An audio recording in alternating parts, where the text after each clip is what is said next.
The crack of lightning split the sky as Colton Graves pulled his horse to a stop at the crest of the hill overlooking Challis, Idaho Territory. The year was 1876, and the summer storm had rolled in faster than anyone could have predicted. Through the curtain of rain, he spotted a lone figure huddled beneath the sparse shelter of an old cottonwood tree near the creek that ran alongside the town. His heart nearly stopped when he recognized her. Faith Gilmore sat with her knees pulled to her chest, her once vibrant blue dress now soaked and clinging to her slender frame. 10 years had passed since he'd last seen her, but he would know her anywhere. The golden hair, now darkened by rain, the delicate curve of her neck as she bowed her head against the downpour. She was the reason he'd left Challis a decade ago, the reason he'd spent years drifting from town to town, taking whatever work a skilled horseman could find. Without hesitation, Colton dismounted, leading his horse down the muddy path toward her. He removed his long canvas duster as he approached, his boots squelching in the mud. Faith didn't look up until his shadow fell across her huddled form. When her eyes met his, the flash of recognition was immediate, her lips parting in surprise.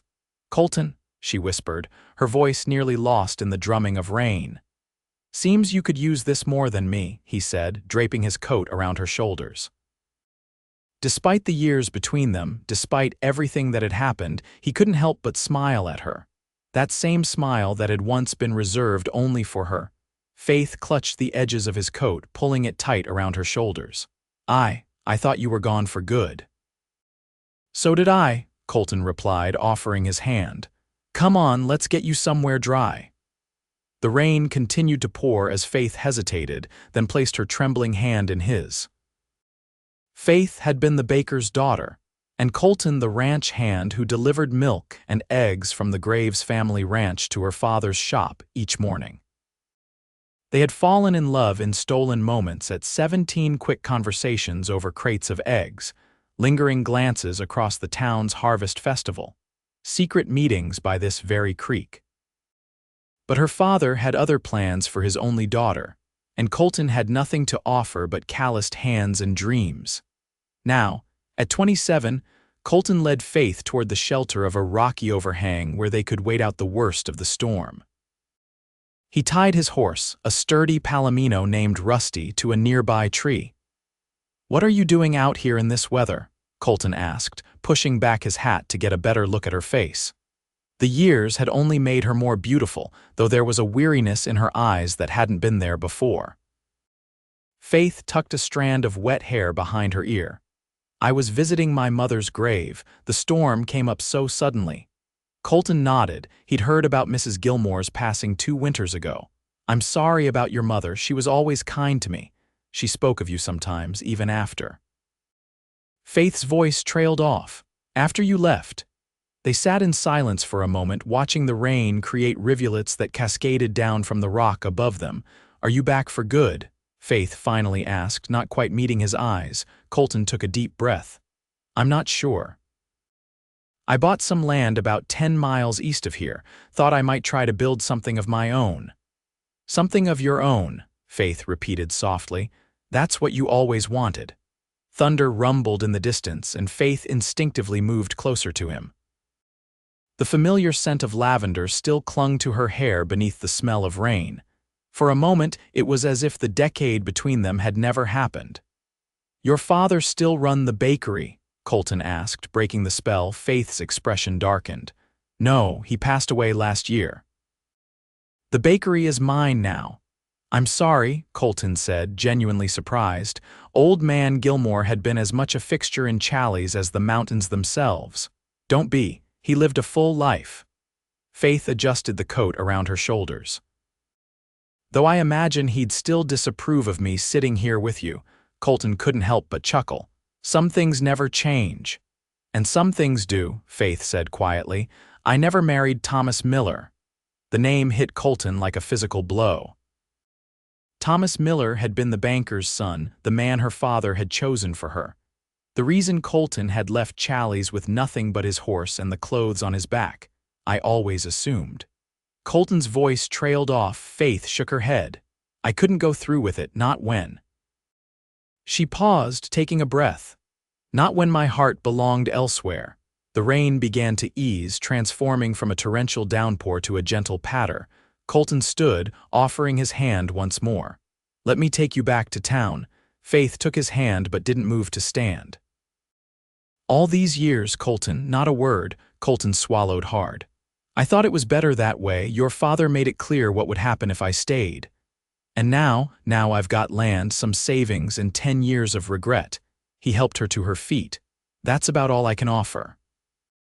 Faith studied his face, her blue eyes searching. It might be enough. Colton helped Faith onto his horse, then mounted behind her. The ride into town was slow, with Faith sitting side saddle in front of him, still wrapped in his coat. The main street of Challis was mostly deserted due to the weather, the building's gray shadows against the stormy sky.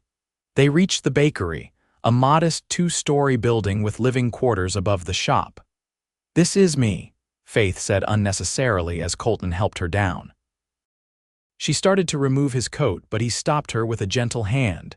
Keep it, I'll come by for it another time. His eyes held a question. Faith smiled, a real smile that reached her eyes. The bakery opens at 6. I could use help bringing in the flour sacks. Colton's heart quickened. 6 it is. He watched her enter the bakery, waiting until the door closed behind her before mounting Rusty again. As he rode toward the small room he'd rented at the boarding house, he couldn't shake the feeling that coming back to Challis might be the first right decision he'd made in 10 years. The next morning dawned clear and crisp, the storm having washed everything clean. Colton arrived at the bakery at 5:30, finding Faith already stoking the fire in the large brick oven that dominated the back wall. She wore a simple dress covered by a flour-dusted apron, her hair tied back with a blue ribbon. His coat hung on a peg near the door. You're early, she said, wiping her hands on her apron. Old habits, Colton replied. Growing up on a ranch meant sunrise was already late for starting the day's work. They fell into an easy rhythm, with Colton bringing in the heavy flour sacks from the storage shed, while Faith prepared the dough for the day's bread. The comfortable silence between them was occasionally broken by questions about the past decade, where he'd been, what she'd done, how Challis had changed. By 6, the first batch of bread was in the oven, filling the bakery with a warm, comforting aroma. Faith turned the sign in the window to open, and they waited for the day's first customers. You need me to stay? Colton asked, suddenly uncertain of his place. Faith hesitated. Actually, Mrs. Patterson won't be in today. Her youngest has the fever. I could use the help if you're offering. Colton nodded, relieved to have a reason to stay. Just tell me what to do. The day passed in a blur of customers, flour, and conversation. Colton learned that Faith had not only maintained her father's bakery but had expanded it, adding cakes and pastries to the traditional bread offerings. She had a talent for business that surprised and impressed him. As the afternoon stretched on, Faith shared stories of the town's changes, the new railway station being built a mile south, the silver mine that had opened in the hills, the families that had come and gone. Colton listened, asking questions and slowly piecing together the life he'd missed. When the last customer left and Faith locked the door behind them, the sun was already low in the sky. She turned to find Colton watching her, a thoughtful expression on his face. What? She asked, self-consciously tucking a strand of hair behind her ear. I was just thinking that some things change for the better, he said softly. Faith's cheeks colored slightly. Stay for supper. It's nothing fancy, just stew I made yesterday. Colton smiled. I'd like that. They ate at the small table in Faith's living quarters above the shop. The stew was rich and flavorful, a far cry from the basic meals Colton had become accustomed to on the trail. Faith asked about his travels, and he told her of the cattle drives in Texas, the mining camps in Colorado, the ranches in Montana where he'd worked as a wrangler. You've seen so much, Faith said, a hint of wistfulness in her voice. And missed even more, Colton replied, his eyes meeting hers across the table. After supper, they sat by the window overlooking the main street, now quiet in the evening. Faith told him about her decision not to marry Thomas Miller, how her father had been furious at first but had eventually accepted her choice. He wanted to keep the bakery in the family, she explained. When it became clear I wouldn't give him grandchildren through marriage, he taught me everything he knew about running the business. And you've made it your own, Colton observed. Faith nodded. It's not the life I imagined for myself, but it's a good one. And what life did you imagine? Colton asked softly. Faith was quiet for a long moment.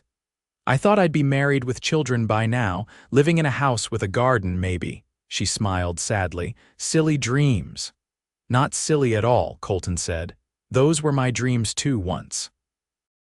The silence between them was heavy with words unsaid. Finally, Colton stood. I should let you rest. You have an early start tomorrow. Faith walked him to the door. Will you come by again, if you'd like me to? I would, she said simply. Colton left with his coat and a lightness in his step that had been absent for years. Over the next few weeks, a pattern emerged. Colton would arrive at the bakery before dawn, help Faith with the morning preparations, then spend the day assisting customers or making deliveries to the outlying farms and ranches. In the evenings, they would share supper and conversation, carefully rebuilding the connection that had been severed a decade earlier. During this time, Colton also worked on his own land, beginning the foundations of a modest house and fencing for livestock. He'd purchased the property from an old trapper who decided to move further north, away from the increasing population. The land was good, a mix of pasture and woodland with a clear creek running through it. One Sunday in early August, when the bakery was closed, Colton invited Faith to see his property. She arrived wearing a practical riding dress, her hair braided to keep it from tangling in the wind. Colton had borrowed a gentle mare named Daisy from the livery stable for her to ride. I haven't been on a horse in years, Faith admitted as Colton helped her mount. Daisy won't give you any trouble, he assured her, adjusting the stirrups to fit her height. She's as calm as they come. The ride to Colton's land took a little over an hour, with Faith gradually becoming more comfortable in the saddle. The day was warm but not oppressive, with a light breeze carrying the scent of pine and sage from the surrounding hills. It's beautiful, Faith said as they crested a rise and the property spread out before them. The foundation of the house sat on a slight elevation overlooking the creek, with mountains rising in the distance. It's not much yet, Colton said, dismounting and helping Faith down from her horse. But I have plans. He showed her around, pointing out where he intended to build a barn where he would plant an orchard where the garden would go.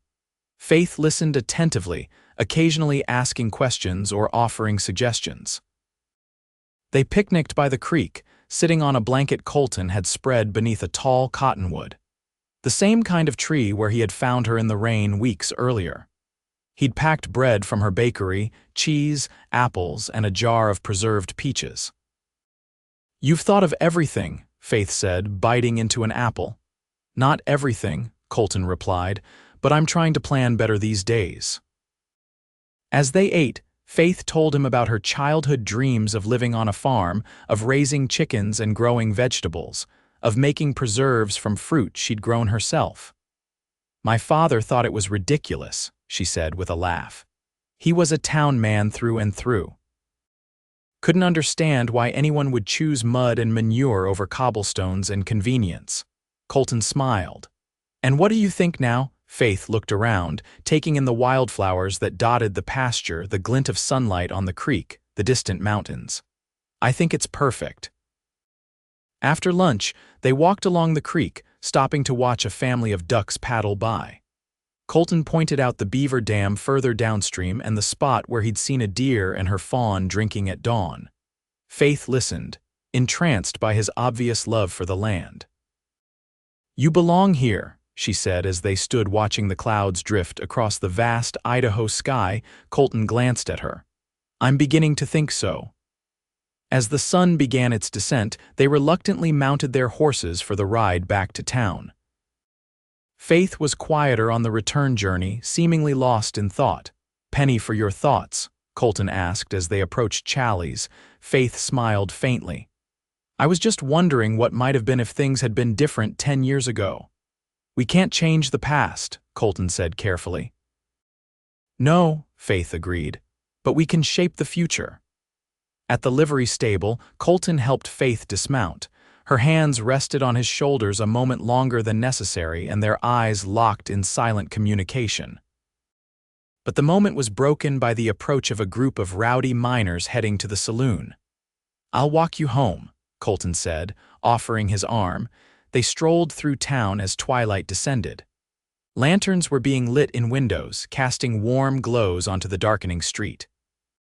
When they reached the bakery, Faith turned to face Colton. Thank you for today, she said. It was perfect. Before Colton could respond, Faith stood on tiptoe and pressed a gentle kiss to his cheek. Then she hurried inside, leaving him standing on the boardwalk, his hand touching the spot where her lips had been. The following days brought a change to their routine. There was a new awareness between them, a tension that was both thrilling and terrifying. Their hands would brush as they worked side by side in the bakery, and they would both pull away as if burned, only to seek that contact again moments later. Their conversations deepened, moving beyond the safe topics of daily life to dreams, fears, and hopes for the future. Colton spoke of his desire to build a ranch that could be passed down through generations. Faith confessed her loneliness running the bakery alone, how she missed having family around her. 2 weeks after their visit to his land, Colton arrived at the bakery to find a stranger behind the counter. The man was tall and well-dressed, with the bearing of someone accustomed to authority. "Can I help you?" the man asked, his tone polite but cool. "I'm looking for Faith," Colton replied, suddenly conscious of his worn work clothes and dusty boots. The man's eyebrow raised slightly. "Miss Gilmore is indisposed at the moment. Perhaps I could assist you." Before Colton could respond, Faith emerged from the back room. She stopped short when she saw Colton, her expression a mixture of surprise and something else he couldn't quite identify. "Colton," she said. "I wasn't expecting you today." "Clearly," he replied, nodding toward the stranger. Faith's cheeks colored. "I'm sorry, Colton Graves, this is Thomas Miller." "Thomas, this is Colton." "Thomas Miller." The name hit Colton like a physical blow, the banker's son, the man she was supposed to marry. "Ah, the ranch hand," Thomas said, extending his hand. "Faith has mentioned you." Colton shook his hand, noting the smooth skin and manicured nails that had never known a day of hard labor. "Former ranch hand, I own my own place now." Thomas smiled thinly. "How enterprising of you." Faith looked uncomfortable. "Thomas just arrived from Boise yesterday. He's taken over his father's banking business. And thought I'd pay a visit to old friends," Thomas added, his hand coming to rest on Faith's shoulder in a familiar gesture. Colton fought the urge to remove that hand forcibly. Instead, he said, "I can see you're busy. I'll come back another time." "Colton, wait," Faith started, but he was already heading for the door. Outside, Colton took a deep breath of the clear morning air, trying to calm the storm of emotions raging inside him. He had no claim on Faith, no right to feel the jealousy that burned in his chest. She had made no promises to him. He spent the day on his land, working until his muscles screamed in protest, driving fence posts with more force than necessary. As the sun began to set, he heard the approach of a horse. Looking up, he saw Faith riding toward him, her posture stiff with determination. Colton set down his hammer and waited as she dismounted, tying her horse to a nearby sapling. "You left," she said without preamble. "You had company." Faith's eyes flashed. "So you just walked away, without even hearing what I had to say?" "What is there to say, Faith?" Colton spread his hands. "Thomas Miller is back. The man your father wanted you to marry, the respectable banker's son with a future to offer." "And you think I care about any of that?" Faith demanded, stepping closer. "After everything we've shared these past weeks," Colton ran a hand through his hair in frustration. "I don't know what to think. I see him standing there looking at you like he has every right to, and I remember why I left in the first place. Because men like me don't end up with women like you. That's just the way the world works. Faith stared at him for a long moment. Then, with deliberate movements, she removed her riding gloves and placed them on a nearby fence post. 10 years ago, she said, her voice low and intense, I let my father and men like Thomas dictate my life. I let you walk away because I wasn't brave enough to fight for what I wanted. She took another step toward him. I'm not making that mistake again. Before Colton could process her words, Faith closed the distance between them. Her hands came up to frame his face, and she kissed him with a passion that left no room for doubt. For a moment, Colton was too stunned to react. Then, with a groan, he wrapped his arms around her, pulling her closer, returning her kiss with equal fervor. 10 years of longing, of regret, of what might have been poured into that embrace. When they finally broke apart, both breathing heavily, Colton rested his forehead against hers. Faith, he whispered, her name a prayer on his lips. Thomas came to ask me to marry him, Faith said softly. Again, I told him no. Again. Hope bloomed in Colton's chest. Why? Faith smiled, her eyes shining with unshed tears. Because my heart has always belonged to a stubborn cowboy who once gave me his coat in the rain. Colton laughed, the sound rich with relief and joy. He pulled her close again, breathing in the scent of her hair, marveling at the feel of her in his arms. I love you, he said, the words he'd kept locked away for a decade finally breaking free. I never stopped loving you. Faith's arms tightened around him. I love you too, always have. They stood there as the sun dipped below the horizon, casting long shadows across the land that would become their home. The next few months were a whirlwind of activity. With Faith's business acumen and Colton's practical skills, they formulated a plan. They would marry in the spring, after the winter snows melted. By then, Colton's house would be complete, and they would hire someone to manage the bakery while Faith divided her time between town and their ranch. Thomas Miller made one more attempt to win Faith's affection, offering to buy out her bakery for a generous sum. When she declined, he accepted her decision with surprising grace, wishing her well before returning to Boise. The townspeople of Challis watched the romance unfold with varying degrees of interest. Some, particularly the older residents who remembered the young love between the baker's daughter and the ranch hand, were delighted by the reunion. Others, especially those who had hoped to court Faith themselves, were less enthusiastic. One crisp September day, Colton arrived at the bakery to find Faith in conversation with a stern-looking woman he recognized as Mrs. Eleanor Whitaker, the widow who ran the general store and was considered one of the town's moral guardians. All I'm saying, dear, Mrs. Whitaker was saying as Colton entered, is that people talk. A single woman spending so much time with a man who isn't her husband, it doesn't look proper. Faith's back straightened. Mr. Graves is helping me with deliveries and heavy lifting, Mrs. Whitaker. There's nothing improper about it. Nevertheless, Mrs. Whitaker began but stopped when she noticed Colton. Mr. Graves, she said with a sniff, we were just discussing you. So I gathered, Colton replied evenly. Good morning, Mrs. Whitaker. The older woman adjusted her shawl.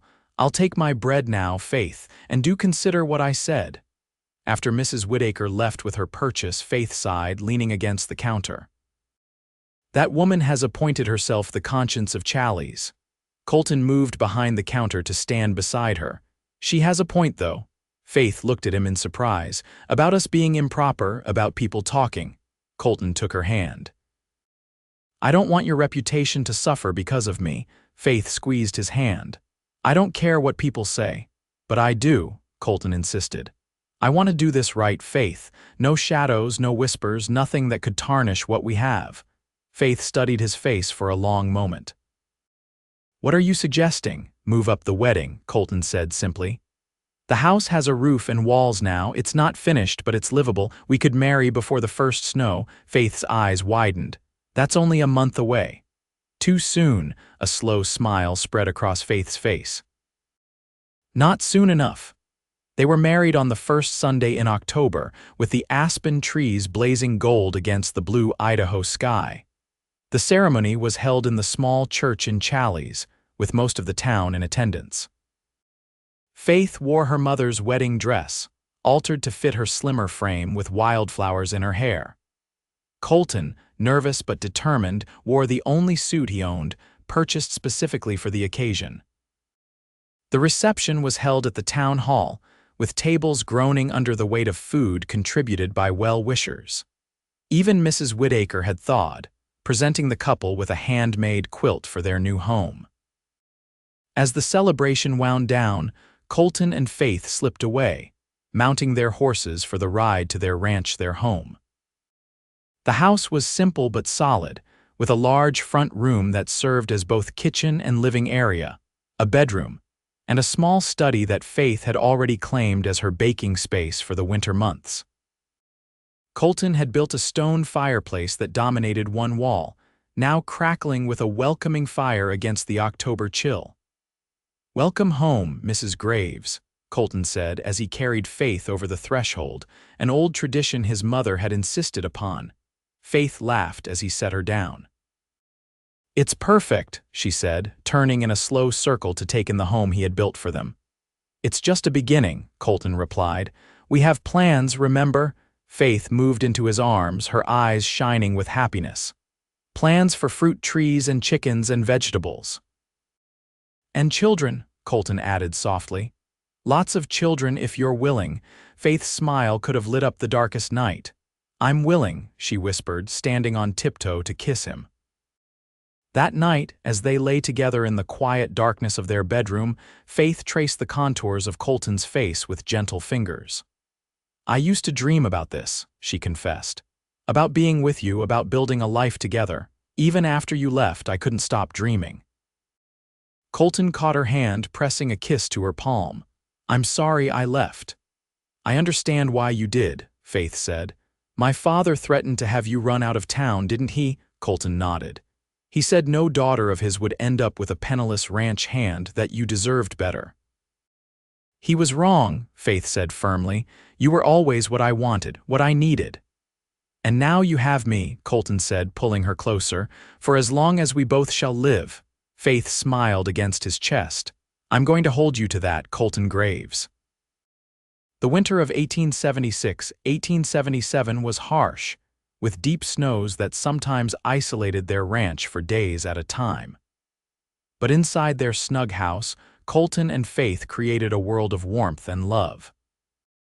Faith baked bread in the cast-iron stove Colton had hauled all the way from Boise, filling the house with comforting aromas. Colton hunted when weather permitted, bringing home deer and rabbit to supplement their stored provisions. In the evenings, they would sit by the fire, Faith often reading aloud from one of the books they'd purchased on their last trip to town before the heavy snows came. Colton would work on small woodworking projects, a rocking chair for Faith, shelves for her growing collection of spices, toys for the children they hoped to have. By February, those hopes were realized. Faith's monthly courses didn't arrive, and the slight nausea that greeted her each morning confirmed what they had already begun to suspect. Their first child would arrive in the fall. "Are you happy?"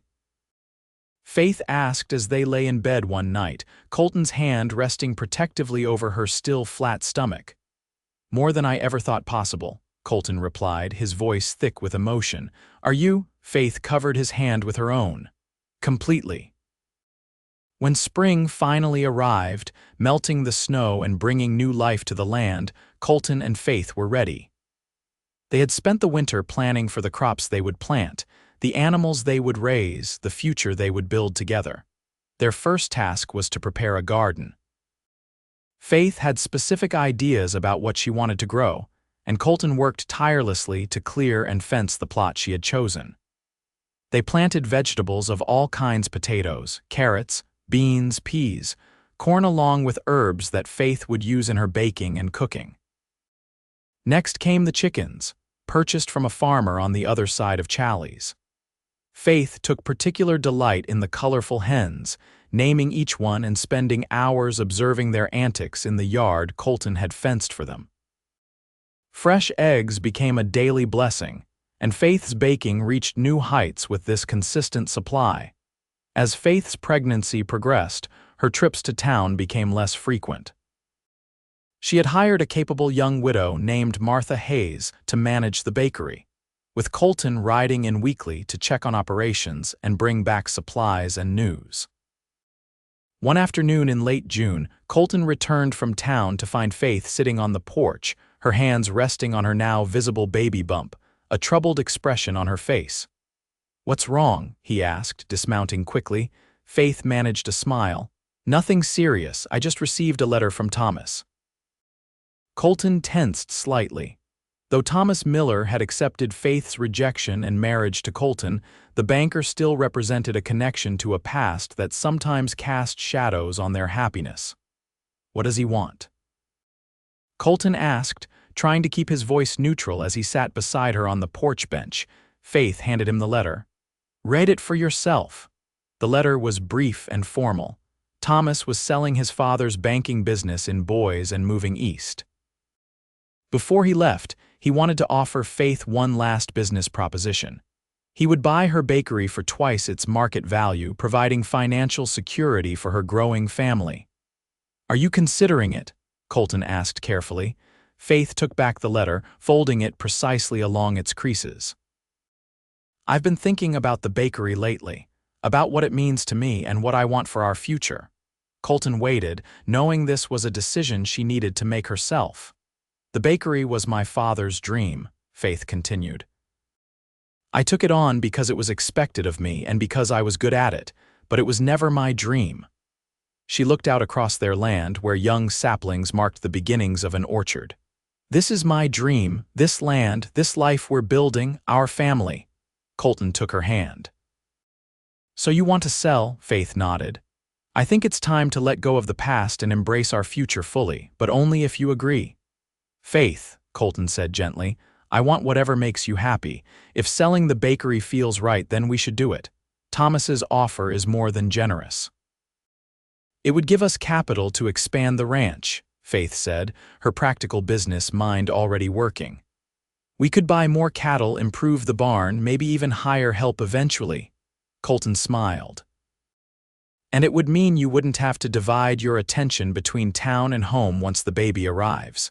Faith's hand moved to her stomach. "That's what I've been thinking. I want to be here, Colton, completely here." Colton pulled her into his arms, mindful of her growing belly. "Then write to Thomas and accept his offer. Let's start this next chapter of our life." The sale of the bakery was completed by August, with Thomas Miller handling everything with professional efficiency. He even arranged for Martha Hayes to stay on as manager, ensuring the townspeople of Challis would still have their daily bread. With the proceeds from the sale safely deposited in an account at the bank, now under new management since Thomas's departure, Colton and Faith began expanding their operations. They purchased a small herd of cattle and 2 milk cows, built a larger barn, and hired a young man named Luke Patterson to help with the heavier work as Faith's pregnancy advanced. By September, Faith was confined mostly to the house and immediate yard, her belly now so large she joked that she must be carrying twins. Colton fussed over her constantly, much to her amusement and occasional frustration. "I'm pregnant, not made of glass," she reminded him one evening as he insisted on bringing her tea while she sat knitting baby clothes. "Humor me," Colton replied, dropping a kiss on top of her head. "It's my first time at this." Faith caught his hand, her expression softening. "Mine too." "And I admit I'm a little scared." Colton knelt beside her chair. "Everything will be fine. Mrs. Tanner is the best midwife in the county, and she's promised to come stay with us when your time is near." Faith nodded, but there was still worry in her eyes. "My mother almost died giving birth to me." "That's why I was an only child." Colton felt a chill at her words, but kept his voice steady. "You're strong, Faith, stronger than anyone I know, and I'll be right here with you every step of the way." Faith's time came on a stormy night in early October, almost exactly a year after their wedding. The winds howled around the house, and rain lashed at the windows as Faith's labor pains began. Colton sent Luke riding hard for Mrs. Tanner, then returned to Faith's side. Her face was pale, her hair damp with sweat as contractions rippled through her body. "It's too soon," she gasped between pains. "The baby isn't due for another 2 weeks." "Babies come when they're ready," Colton said, trying to sound more confident than he felt. "Mrs. Tanner will be here soon." The hours dragged on, with Faith's pain intensifying. Colton did what he could, helping her walk when she felt able, supporting her through contractions, wiping her brow with cool cloths. He felt utterly helpless in the face of her suffering, praying silently for Mrs. Tanner's swift arrival. Finally, as the storm reached its peak, they heard the sound of horses approaching. Colton rushed to the door to find Mrs. Tanner, a sturdy woman in her 60s with capable hands and a no-nonsense manner, dismounting with Luke's assistance.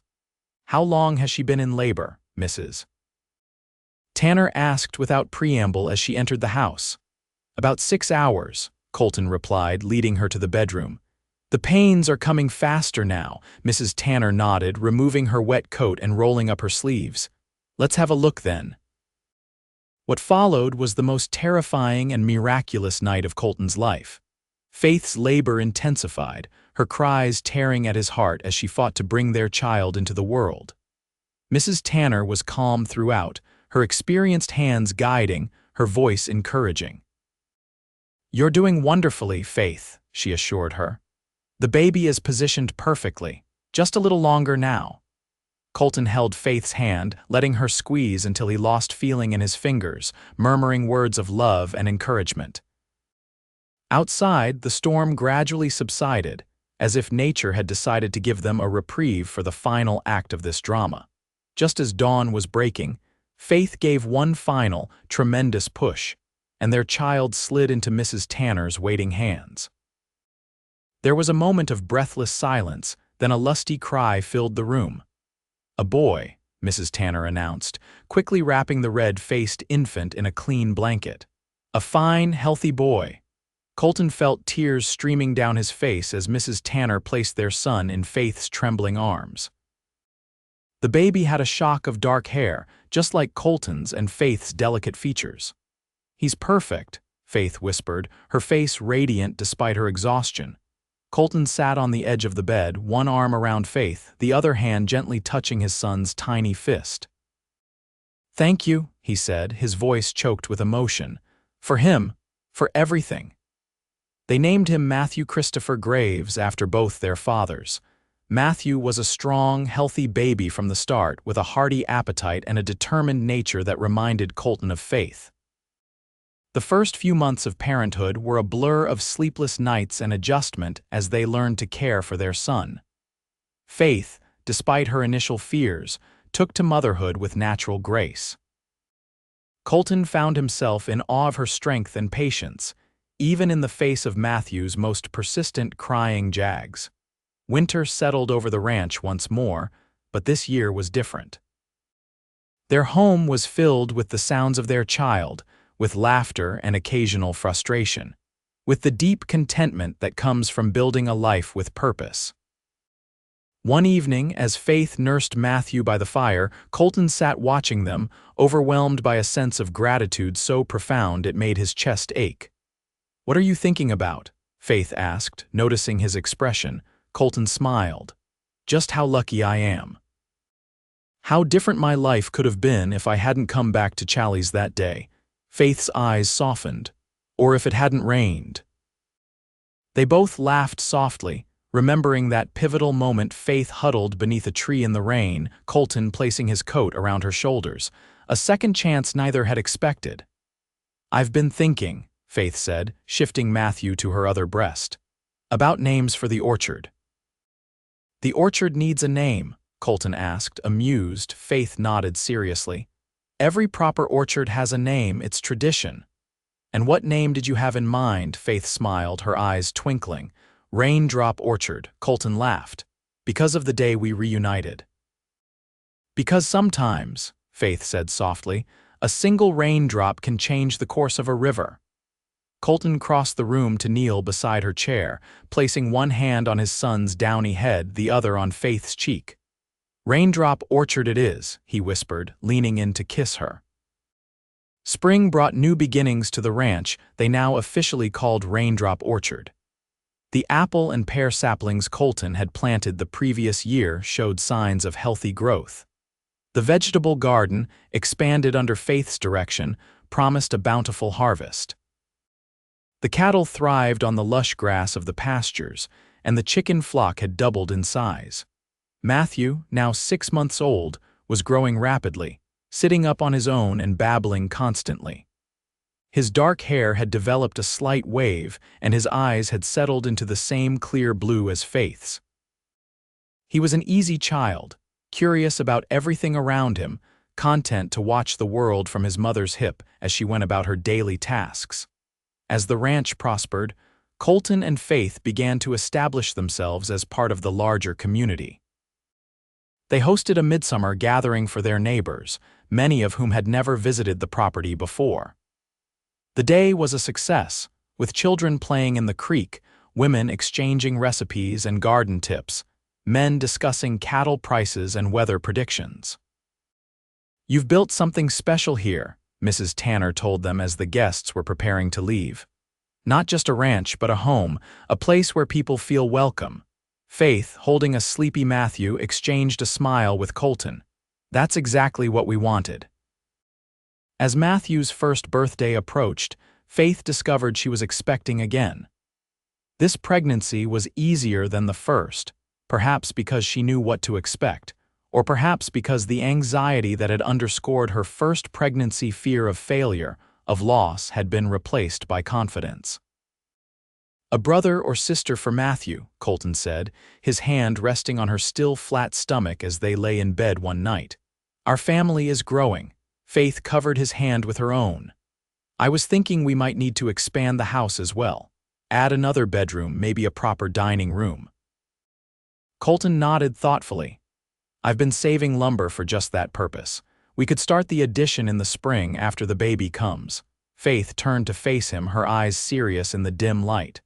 "Are you happy, Colton, with this life we've chosen?" Colton stroked her cheek. "More than I ever thought possible. Why do you ask?" Faith shrugged slightly. "Sometimes I wonder if you miss the freedom of your wandering days, if this settled life feels like a constraint." Colton shook his head firmly. "I wasn't free then, Faith, I was running. From the pain of losing you, from the fear of not being enough." He pulled her closer. "This is freedom, building something that matters, loving you and Matthew, creating a future together." Faith's arms tightened around him. "I love you, Colton Graves, more every day." "And I love you," he whispered against her hair. "Always have, always will." Their second child, a daughter they named Elizabeth Rose, was born in late April of 1878 with far less drama than her brother. Faith's labor was shorter, and Mrs. Tanner arrived well before the birth. Elizabeth had Faith's golden hair and Colton's green eyes, a combination that promised heartbreaking beauty as she grew. Matthew, now 18 months old and walking with confidence, was fascinated by his tiny sister. "Baby," he would say, pointing at Elizabeth, his face serious as he helped Faith bring diapers or blankets. The summer of 1878 brought both challenges and blessings. A hailstorm damaged part of their apple orchard, but the vegetable garden produced a record harvest. A wolf or mountain lion killed 3 of their chickens, but their cattle herd increased by 7 healthy calves. Through it all, Colton and Faith worked side by side, facing each day with determination and love. By the time Elizabeth turned 1, Raindrop Orchard had established a reputation in Challis and the surrounding area for quality produce and livestock. The house had been expanded as planned, with a new bedroom for the children and a proper dining room where they could entertain guests. One evening in May of 1879, as they sat on the porch watching the sunset, Faith handed Colton a letter that had arrived that day. It was from Thomas Miller, now established in Boston with a new wife and a position at a prestigious bank. "He's doing well," Faith said as Colton read the letter. Colton nodded. "Seems so." He glanced at Faith. "Any regrets?" Faith looked out across their land, the thriving orchard, the garden ready for planting, the pasture where their cattle grazed. In the yard, Matthew chased butterflies while Elizabeth watched from a blanket, gurgling happily. "Not a single one," she said, reaching for Colton's hand. "This is where I was meant to be, with you." Colton lifted her hand to his lips. "Sometimes I still can't believe it, that day in the rain, it feels like fate." Faith smiled, remembering the moment that had changed everything, the recognition in his eyes, the weight of his coat on her shoulders, the smile that had rekindled a decade of buried hope. "Not fate," she said softly. "Choice. We chose each other, Colton, that day and every day since." Colton pulled her close, his arm around her shoulders as they watched their children in the fading light. "And I'll keep choosing you, Faith Graves, for all the days we have left." In the years that followed, Raindrop Orchard continued to grow and prosper. Colton and Faith welcomed two more children, twins James and Rebecca, born in the winter of 1880. Their family of 6 filled the expanded house with noise, laughter, and occasional chaos. By 1885, they had established one of the most successful ranches in the area, known for their apples as well as their cattle. The children attended school in Challis, riding together on their ponies, carrying lunches Faith prepared each morning. In the afternoons, they helped with chores around the ranch, learning the value of hard work and responsibility. Faith, once known primarily as the baker's daughter, had become a respected figure in her own right, a skilled gardener, a loving mother, a woman whose strength and determination had helped build a thriving ranch from raw land. She still baked, but now it was for pleasure rather than livelihood, filling their home with the comforting sense of bread and pastries. Colton, the once restless cowboy, had found his place in the world. His hands, still calloused from daily work, now built and nurtured rather than just labored. He taught his sons to ride and rope, his daughters to respect the land and understand its rhythms. In the evenings, he still carved toys and furniture, his skilled hands creating beauty from simple wood. One evening in the summer of 1886, as they celebrated their 10th wedding anniversary with a gathering of friends and family, Colton found Faith standing alone beneath the same cottonwood tree where he had first spotted her in the rain all those years ago. The tree had grown, its branches spreading wide to provide shade for their children's play. "Penny for your thoughts," he said, coming to stand beside her. Faith smiled, the years having added character rather than age to her beautiful face. "I was just remembering. The rain, my coat." "That awkward cowboy who couldn't believe his luck," Faith laughed, leaning against him. "All of it, the beginning of our story." Colton wrapped his arm around her waist. "Not just the beginning, the middle has been pretty spectacular too." "And the end?" Faith asked, looking up at him. Colton shook his head. "No end, Faith, just more chapters, more adventures, more love." Faith stood on tiptoe to kiss him, her lips still as sweet against his as they had been on that first stolen kiss a decade earlier. "I like the sound of that, Colton Graves." Around them, their children played with friends, their laughter carrying on the summer breeze. The orchard bloomed with promise, the fields stretched green and vibrant against the backdrop of Idaho mountains. And in their hearts, that first moment, a cowboy, a rain-soaked woman, a coat, a smile remained as fresh and powerful as it had been on that stormy day when their second chance began. As twilight descended on Raindrop Orchard, Colton and Faith walked hand in hand back to the celebration, to the life they had built together, to the love that had begun with a simple act of kindness in the rain.